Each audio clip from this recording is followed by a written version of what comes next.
앞두고 있는 광주은행이 돈줄을 조이고 있습니다. 돈을 써야 할 기업들이 자금난을 호소하고 있습니다. 안철수 신당이 내년 선거에서 광주시장 후보로 누구를 낼지 관심을 모으고 있습니다. 자천타천으로 거론된 인물들이 공개적인 행보에 나섰습니다. 국회 대정부 질문에서 갈수록 심화되고 있는 호남과 영남의 불균형 발전이 지적됐습니다. 정부는 원론적인 답변만 내놨습니다. 국립나주박물관이 문을 열었습니다. 전남 지역의 유일한 국립박물관으로 세계 최대 규모의 옹관과 국보 금동관 등이 전시되고 있습니다. 여러분 안녕하십니까? 광주 MBC 뉴스데스크입니다. 최근 광주은행이 갑자기 대출 심사를 강화하고 나서면서 대출자들이 당황하고 있습니다. 최근 진행되고 있는 민영화와 관계가 있는 것 같습니다. 3억 원 이상 대출을 받을 경우 무조건 본부 승인을 받도록 하고 있어 중소기업과 상인들이 돈 감음을 호소하고 있습니다. 첫 소식 황상철 기자가 취재했습니다. 광주에서 건설업을 하는 김모 씨는 최근 광주은행에서 대출을 받기가 어렵다고 하소연합니다. 민영화를 앞두고 부동산 개발업과 임대업에 대한 대출을 중단했다는 것입니다. 행정이 바뀐 이후로 건설업이나 부동산 임대업이나 그런 쪽에는 대출을 좀 제한하는 걸로 그렇게 얘기가 내부적으로 그렇게 됐는가 보다. 지역 중소기업에 대한 대출 심사도 엄격히 하는 등 돈줄을 조이고 있습니다. 건설업뿐만이 아니라 광주 전남 이 중소기업들이 대출 자체가 안 되니까 이제 뭐 이금융권이나 막 이런 데 이제 기웃기웃 하고. 실제로 최근 광주은행은 대출 심사 기준을 강화했습니다. 3억 원 이하 소액 대출의 경우 기존처럼 지점장 정결권을 인정하고 있습니다. 하지만 대출 규모가 3억 원을 넘어서면 무조건 여신심사위원회를 거쳐 본부 승인을 받아야 합니다. 부동산 개발업과 임대업 등 일부 경기 민감업종이 올 대출 한도를 초과했다는 게 이유입니다. 부동산 개발업, 임대업 한도가 100%가 이미 초과돼 버렸어요 지금. 이게 지금 금년에는 지금 도저히 할 수 있는 상황이 못 됩니다 지금. 따라서 내년에 27개에 이르는 산업별 여신 포트폴리오를 짤 때까지는 대출을 억제할 수밖에 없다는 입장입니다. 민영화를 앞둔 김장학 신임 행장의 방침이든 예측을 잘못한 전임 행장의 책임이든 광주 전남의 돈 가뭄은 당분간 계속될 전망입니다. MBC 뉴스 황성철입니다. 안철수 의원이 오는 28일 신당 창당을 공식 선언할 예정인 가운데 광주에서도 안철수 측 인물로 거론되어 온 인사들의 움직임이 본격화되고 있습니다. 윤근수 기자입니다. 안철수 의원의 멘토로 알려진 법륜스님이 광주에서 토크 콘서트를 엽니다. 그동안에도 종종 광주를 찾았지만 이번에 특히 관심을 끄는 건 주최 측과 대담자 때문입니다. 광주 전남 비전 21이 준비한 이번 콘서트에는 안철수 신당의 광주시장 후보로 거론되어 온 윤장현 이사장이 대담자로 나섭니다. 대화 주제는 따뜻한 광주, 당당한 호남입니다. 대화 상대로 보나 주제로 보나 안철수 신당의 창당 선언이 임박한 시기로 봐도 사실상의 광주시장 출마 선언으로 읽힙니다. 또 다른 후보로 끊임없이 거론되어 온 정책 네트워크 내일의 장하성 소장도 조만간 광주를 찾을 예정입니다. 장 소장은 광주 전남의 실행위원들과 만나서 정치 세력화를 위한 실행위원들의 역할을 설명하고 의견을 폭넓게 수렴할 계획입니다. 광주시장 선거 출마에 대해서 장 소장은 공식적인 입장을 밝히지 않고 있지만 주변의 권유가 많은 것으로 알려졌습니다. 안철수 신당으로선 내년 지방선거에서 승리 가능성이 있다고 보는 광주시장 선거에 공을 들일 수밖에 없습니다. 그런 만큼 후보 선택에는 신중하겠지만 선택되는 순간 전폭적인 지원이 예상됩니다. 그 선택을 누가 받게 될지 후보들 간의 경쟁 구도가 이제부터는 서서히 드러날 것으로 보입니다. MBC 뉴스 윤근수입니다. 안철수 신당의 창당 선언이 예고된 가운데 광주 전남의 실행위원들이 처음으로 한자리에 모입니다. 정책 네트워크 내일 광주 전남 실행위원회는 오는 24일 광주에서 1, 2차 실행위원 전체가 모여 독자 세력화 방안을 논의합니다. 특히 오는 28일 창당 선언이 예고됨에 따라 향후 창당 일정에 맞춰 실행위원들이 맡아야 할 역할에 대해 논의가 활발할 것으로 보입니다. 오늘 국회에서 열린 대정부 질문에서는 민주당 광주시장, 전남지사 후보군으로 꼽히는 인물들이 나서 갈수록 벌어지는 영호남 격차 문제를 집중적으로 따져 물었습니다. 이계상 기자입니다.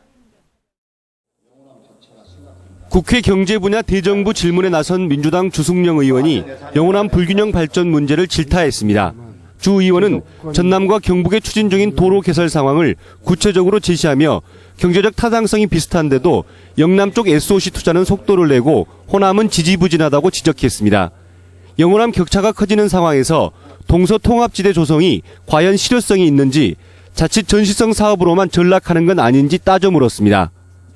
만약 SOC 예산이 삭감된다면 강원도라든지 호남과 같은 낙후된 뒤에는 예산 배정에서 더 불이익을 받아서 더 낙후를 가속할 수밖에 없다. 이렇게 생각하는데 동의하십니까? 이에 대한 정부 측 답변은 균형 발전을 위해 노력하겠다는 원론적인 수준에 그쳤습니다. 다만 계속 사업에 대해서는 계속 안정적인 투자를 하려고 하는 그런 방침하에 하고 있습니다. 민주당 이용섭 의원은 박근혜 정부의 2년간 재정 적자 규모가 49조 원 규모로 확대됐다며 자칫 재정이 파탄날 수도 있다고 주장했습니다. 이를 해결하기 위해서는 영세 사업자나 근로자의 세부담을 늘리기보다 부자들이 세금을 많이 내도록 해야 한다고 강조했습니다. 재정 규모를 줄이겠다고 하는 것은 비만인 사람이 다이어트를 하기 때문에 저체중인 사람도 다이어트를 하는 것처럼 어리석은 짓입니다. 영호남과 계층 간 격차 해소를 요구하는 목소리는 박근혜 정부 내내 잇따를 것으로 전망됩니다. MBC 뉴스 이계상입니다. 광주시의회는 오늘 오전 긴급 의원총회를 열고 문화관광정책실 직원들의 집단 성명 사태에 대해 대의기관인 의회를 무시한 처사를 규정하고 책임 있는 인사가 사과하라고 요구했습니다. 다만 어제부터 전면 중단됐던 예산안 심의는 시민 여론을 의식해 다시 진행하기로 하고 행정자치위원회 예산심의 과정에서 이번 사태에 대한 경위조사와 책임자 문책을 하기로 했습니다. 주민 소환투표 진행을 중지해달라며 서기동 구례군수가 낸 효력정지 신청이 항고심에서도 기각돼 서군수에 대한 주민 소환투표가 예정대로 다음 달 4일 치러지게 됩니다. 광주고법 행정부는 서군수가 구례군 선관위를 상대로 낸 효력 집행정지 신청 항고심에서 선관위가 적법한 주민 소환 투표 청구 수리를 거부할 여지가 없다며 원심대로 기각했습니다.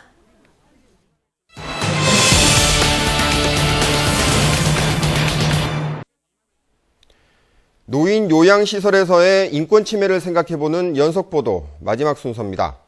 민간시설과 달리 국공립 노인 요양시설들은 비용이 더 드는 게 아닌데도 치매 노인들이 받는 서비스가 민간시설과 비교하면 하늘과 땅 차이입니다. 차이가 나는 이유를 따져봤습니다. 김인정 기자입니다. 치매 등 노인성 질환 환자들을 돌보기 위해 지난 2010년 문을 연 광주시립요양병원입니다. 여기서는 아무리 증상이 심한 치매 환자라 할지라도 사람을 묶지 않습니다. 몸을 긁는 등 이상 행동을 보이는 노인이 발견되면 손에 장갑을 끼워둡니다. 어르신 이거 뽑으실까봐 이렇게 저희가 한 거라고 설명을 드리고 다시 이렇게 착용해드리고 있어요. 치매 노인들의 낙상 사고를 막기 위해 병원 곳곳에 안전시설을 갖춰뒀고 간호 인력도 충분해 보호 인력 1명이 노인 2~3명을 돌보고 있습니다. 그것이 일어날 수 있다 해서 전체적으로 환자가 팔이라든가 다리를 못 쓰게 묶는 그런 억제가 일어나서는 안 되거든요. 12월 초 개원식을 앞두고 있는 광주시립 제2요양병원도 간호사 1명이 환자 1명을 돌보고 있습니다. 인력이 충분하니 당연히 서비스가 좋습니다. 간호사가 많은 게로 시간 지금 와서 늘어와서 봐줄게 더 좋고 사람이 그렇지 노선 게. 그렇다고 해서 이 공립병원들이 민간 요양병원들보다 비용을 더 받는 것도 아닙니다. 노인 장기 요양보험에 따르면 국공립 민간병원을 막론하고 자부담 20%의 비용만 내면 나머지는 국가가 지원해주고 있기 때문입니다. 하지만 민간 노인요양시설이 난립하면서 환자 유치를 위해 자부담금을 할인해주거나 면제해주는 등 병원끼리의 경쟁이 치열해졌고 결국 건강보험공단의 요양급여에서 수익을 챙기다 보니 서비스가 형편없어졌다는 겁니다. 그 열악한 요양병원들이 좀 있다 보니까 그 사람들이 이제 환자 유치하면서 아무래도 저렴하게 해야지 유치가 되니까. 예산이 부족해서가 아니라 현재 예산을 잘 집행하기만 해도 노인들이 시설에서 인격적인 대우를 받을 수 있다는 사실을 국공립 요양병원들은 보여주고 있습니다. MBC 뉴스 김인정입니다. 영산강 고대 문화 유적지인 나주 반남면에 국립박물관이 문을 열었습니다. 전남 지역 유일한 국립박물관인 나주박물관은 세계 최대 규모의 온관과 국보로 지정된 금동관을 비롯해 고대 영산강 유역 고분 문화권의 유물을 전시하고 있습니다. 또 개방형 수장고와 스마트 안내 시스템 등 미래형 첨단 전시 체계를 갖추고 있습니다. 광주 MBC는 국립나주박물관 개관을 기념해 영산강 고대 문화를 조명하는 특집 다큐멘터리 마한 1, 2부를 오늘 밤 10시부터 연속 방송합니다. 돈을 벌려고 광주를 찾은 외국인 노동자들이 며칠 새 잇따라 숨졌습니다.